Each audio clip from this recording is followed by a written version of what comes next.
Papi, tunggu nih. Kita kau.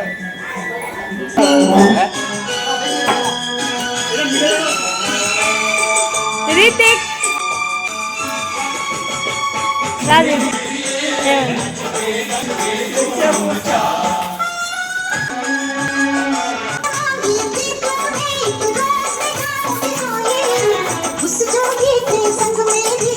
বাচ্চার বাড়ি থেকে সবাই এমন কাজ করতেছে, পরিশ্রম করতেছে, এতটা বেলুন উড়াইছে, সবাই সব কিছু করছে, আমার বাড়িতে কেউ করে না। আমি বলে বাচ্চা না, হ্যাঁ আমি বলে বাচ্চা না, আমার বাড়িতে নিয়ে বলছে তোমার তো 17 বছরের না বাচ্চা ওই। ঠিক আছে, নেক্সট টাইম থেকে তোমার বার্থডে আমি তো করুন না আমরা সাজাইয়া।